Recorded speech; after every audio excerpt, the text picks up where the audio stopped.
നമ്മൾ ഇന്നലെ കണ്ട ആ ഒരു പ്രൊമോയിലെ അടി ഇപ്പം കഴിഞ്ഞിരിക്കുകയാണ് കേട്ടോ.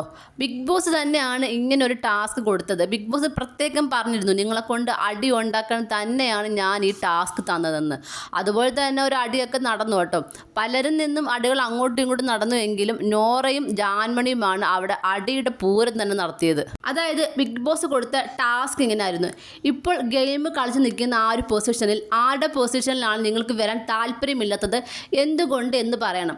അപ്പോൾ നമ്മുടെ നോറ പറഞ്ഞത് ജാൻമണിയുടെ മോശ പ്രവർത്തികൾ, തെറ്റായ ഓരോ കാര്യങ്ങൾ പറഞ്ഞിട്ട് ക്ഷമ ചോദിക്കത്തുള്ള വീണ്ടുള്ള പ്രവൃത്തി, ഈ ശാപവാക്കുകൾ, പിന്നെ മറ്റുള്ളവരുടെ അനുകൂല്യത്തിൽ അവിടെ നിന്ന് പോകുന്നു. അവിടെ കറക്റ്റ് കാര്യം തന്നെയാണ്. മറ്റുള്ള ഒരുപാട് പേര് ജാൻമണിക്ക് കുറേ ആനുകൂല്യങ്ങൾ കൊടുക്കുന്നുണ്ട്.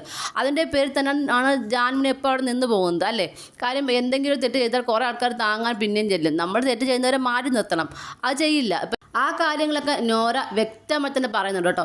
നോറയുടെ ഗെയിമിൻ്റെ ഗ്രാഫ് ഇങ്ങനെ ഉയർന്നുയർന്ന് പൊയ്ക്കൊണ്ടിരിക്കും. നല്ല രീതിയിൽ ഇപ്പോൾ ഗെയിം കളിക്കുന്നുണ്ട് ആൾ കേട്ടോ. അങ്ങനെ ഇപ്പോൾ നോറ പറഞ്ഞ ശേഷം ആ ടാസ്ക് കഴിഞ്ഞ ശേഷം നമ്മൾ നോറയുടെ പുറകെ പോവുകയാണ് ജാൻമണി അടിക്കാനൊക്കെ ചെല്ലുന്നുണ്ട്. അപ്പം ആ ഒരു കാര്യത്തിൽ അവിടെ ഭയങ്കരമായിട്ട് പ്രശ്നം ഉണ്ടാക്കുകയാണ് നോറ പറയുന്നത്, എനിക്ക് പരാതിയുണ്ട്, കാര്യം പല പ്രാവശ്യമായി എന്നോട് ഇങ്ങനെ മോശമായി പെരുമാറുന്നു.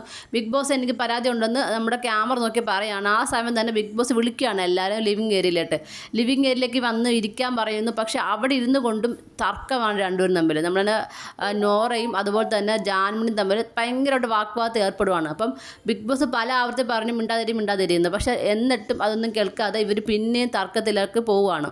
അപ്പോൾ ബിഗ് ബോസ് എന്ത് ചെയ്തെന്നാൽ ഇവരുടെ AC ഒക്കെ അങ്ങ് ഓഫ് ചെയ്തു കേട്ടോ. AC ഓഫ് ചെയ്ത് ആകെ ഡെസ്പായിട്ടിരിക്കുകയാണ്. ഒന്നാമത് വഴക്ക് കൂടിയതിൻ്റെ എല്ലാവർക്കും ഒരു ടെൻഷൻ. പിന്നെ ആരും രാവിലെ ഫുഡ് കഴിച്ചിട്ടില്ല. നമ്മൾ സീരിയലൊക്കെ പറയുന്ന ചായ പോലും കുടിച്ചിട്ടില്ല. വയറ്റിൽ നിന്ന് ശബ്ദമൊക്കെ കേൾക്കുന്നു ബിഗ് ബോസ് എന്നൊക്കെ പറയുന്നുണ്ട്. പക്ഷേ എന്നിട്ടും കുറച്ച് നേരത്തേക്ക് അവിടെ ബിഗ് ബോസ് ഇവരെ പിടിച്ചിരുത്തിയിരിക്കുകയാണ് കേട്ടോ. അപ്പം AC എല്ലാം പോയി ആകെ ചൂടായപ്പോഴത്തേക്ക് ഇവരെല്ലാവരും മിണ്ടാതിരിക്കുകയാണ്. അപ്പം ബിഗ് ബോസ് ചോദിക്കുന്നു, അപ്പം നിങ്ങൾക്ക് എല്ലാവർക്കും മിണ്ടാതിരിക്കാൻ അറിയാമല്ലേ. എന്നിട്ട് ബിഗ് ബോസ് ചോദിക്കുന്നു, ഇതുപോലൊരു സംഭവം മുൻപ് ഉണ്ടായിട്ടുള്ളതായിരുന്നു, എല്ലാം അറിഞ്ഞിരുന്നിട്ട് പോലും വീണ്ടും എന്തിനാണ് ഇതുപോലത്തെ പ്രവർത്തികൾ ചെയ്യുന്നത് എന്ന് നമ്മുടെ ജാൻമണിയോട് ചോദിക്കുന്നു. ജാൻമണിക്ക് ലാസ്റ്റ് വാണിംഗ് എന്ന രീതിയിലാണ് പറഞ്ഞിരിക്കുന്നത്. സത്യം പറഞ്ഞാൽ ജാൻമണിക്ക് വാണിംഗ് അല്ല, ഈ വീക്ക് ജാൻമണി പുറത്ത് പോകേണ്ട ഒരാൾ തന്നെയാണ്. കാര്യം പ്രത്യേകിച്ച് ജാൻമണിയുടെ ഒരു ഗെയിമൊന്നുമില്ല. ജാൻമണിക്ക് ആകെയുള്ള ഗെയിം എന്ന് പറഞ്ഞാൽ ഈ ശപിക്കൽ മാത്രമാണ്. അതൊരു എക്സ്ട്രീം ലെവൽ ശപിക്കലാണ്. അത് ആർക്ക് സഹിക്കാൻ പറ്റത്തില്ല. അപ്പം എന്തുകൊണ്ട് ജാൻമണി പുറത്ത് പോകേണ്ട വ്യക്തി തന്നെയാണ്. എന്തായാലും രാവിലെ തന്നെ അടിയും ബഹളവും ഒക്കെ തുടങ്ങിയിരിക്കുകയാണ്. കണ്ടു തന്നെ അറിയാം ഇനി എന്താകുമെന്നും. ബിഗ് ബോസ് കൊടുത്ത ആ ഒരു ടാസ്കിൽ എല്ലാവരും പാസ്സായിരിക്കുകയാണ്. ബിഗ് ബോസ് ആഗ്രഹിച്ച പോലെ അടിയും വഴക്കൊക്കെ നടന്നിരിക്കുകയാണ്.